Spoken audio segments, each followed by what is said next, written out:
11 दिसंबर 2020 शुक्रवार को त्रिस्पर्शा उत्पत्ति एकादशी है। एक त्रिस्पर्शा एकादशी के उपवास से 1000 एकादशी व्रतों का फल प्राप्त होता है। उत्पन्ना एकादशी से ही हम एकादशी का नियम पालते हैं, क्योंकि इस दिन ही एकादशी माता का उत्पन्न हुआ था। मार्गशीर्ष मास के कृष्ण पक्ष में उत्पत्ति या उत्पन्ना नाम की एकादशी होती है। युधिष्ठिर ने पूछा, भगवान, पुण्य में एकादशी तिथि कैसे उत्पन्न हुई? इस संसार में क्यों पवित्र मानी गई तथा देवताओं को कैसे प्रिय हुई? आपने 100 यज्ञ और 100 गोदान से भी ऊपर एक एकादशी व्रत को बताया है। कृपया इसका कारण बताएं। श्री भगवान बोले, कुंती नंदन, प्राचीन समय की बात है। सतयुग में मूर नामक दानव रहता था।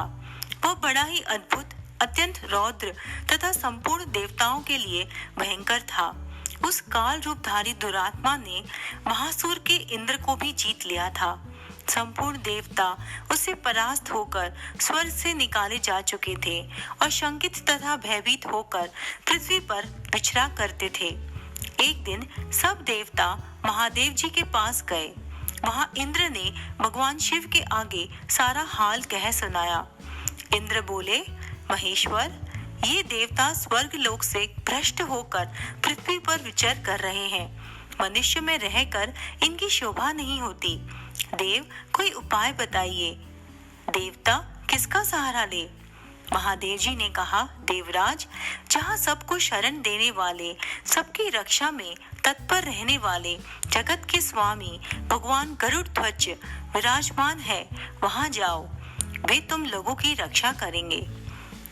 महादेव जी की बात सुनकर परम बुद्धिमान देवराज इंद्र संपूर्ण देवताओं के साथ वहां गए। भगवान गदाधार क्षीर सागर में जल में सो रहे थे। उनका दर्शन करके इंद्र ने हाथ जोड़कर स्तुति आरंभ की।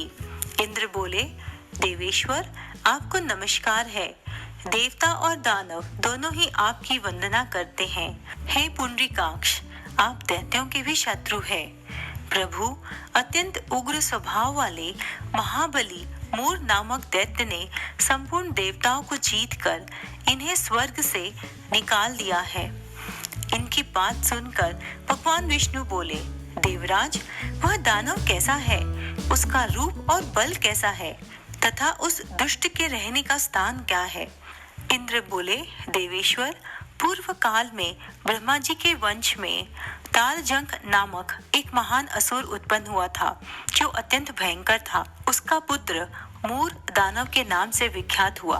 वह भी अत्यंत उत्कट, महापराक्रमी और देवताओं के लिए भयंकर था। चंद्रावती नाम से प्रसिद्ध एक नगरी है, उसी में स्थान बनाकर वह निवास करता था।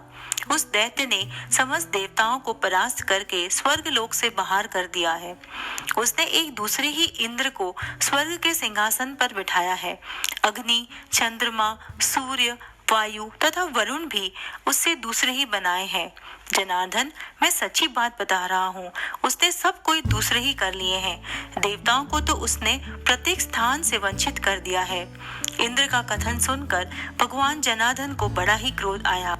वे देवताओं को साथ लेकर चंद्रावतीपुरी में गए। उस समय दैत्य मूर सेना सहित युद्ध भूमि में गरज रहा था। उसकी भयानक गर्जना सुनकर सभी देवता भय के मारे चारों दिशाओं में भागने लगे। जब स्वयं भगवान रणभूमि में आए तो दैत्य उन पर भी अस्त्र शस्त्र आयुध लेकर दौड़े। भगवान ने उन्हें सर्प के समान अपने बाणों से भींग डाला। बहुत से दैत्य मारे गए, केवल मूर बचा रहा। यह अविचल भाव से भगवान के साथ युद्ध करता रहा। भगवान जो भी तीक्ष्ण बाण चलाते, वह उसके लिए पुष्प सिद्ध हो जाता। उसका शरीर छिन्न भिन्न हो गया था, किंतु वह लगातार युद्ध करता रहा। दोनों के बीच मल युद्ध भी हुआ।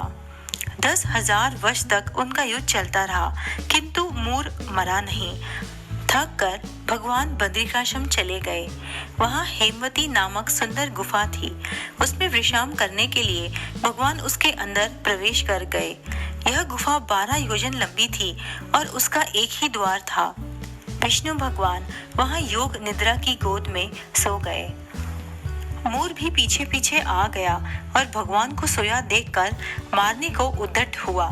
तभी भगवान के शरीर से उज्ज्वल कांतिमय रूप वाली देवी प्रकट हुई। देवी ने राक्षस मूल को ललकारा, युद्ध किया और उसे तत्काल ही मौत के घाट उतार दिया। दानव के मारे जाने पर भगवान जाग उठे। उन्होंने दानव को धरती पर पड़ा देखकर पूछा, हे देवी, मेरा यह शत्रु अत्यंत ही उग्र और भयंकर था, इसका वध तुमने कैसे किया? देवी बोली, हे भगवान, आपके ही प्रसाद से मैंने इस महादैत्य का वध किया है। श्री भगवान ने कहा, कल्याणी, तुम्हारे इस कर्म से तीनों लोकों में मुनि और देवता आनंदित हुए हैं। अतः तुम्हारे मन में जैसी रुचि हो उसके अनुसार मुझसे कोई भी वर मांगो। देव दुर्लभ होने पर भी मैं वह वर तुम्हें दूंगा, इसमें तनिक भी संदेह नहीं है। वह कन्या साक्षात एकादशी ही थी।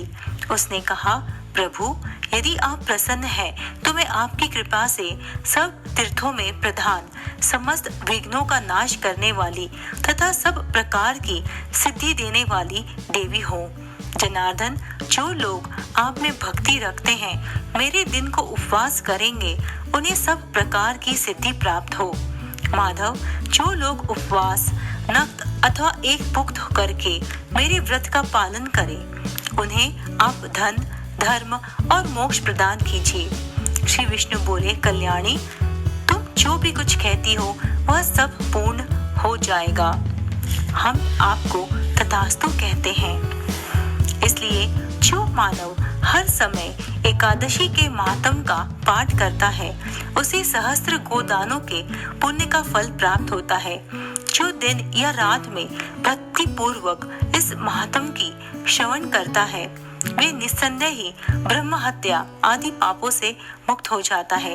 एकादशी के समान पाप नाशक व्रत दूसरा कोई भी नहीं है।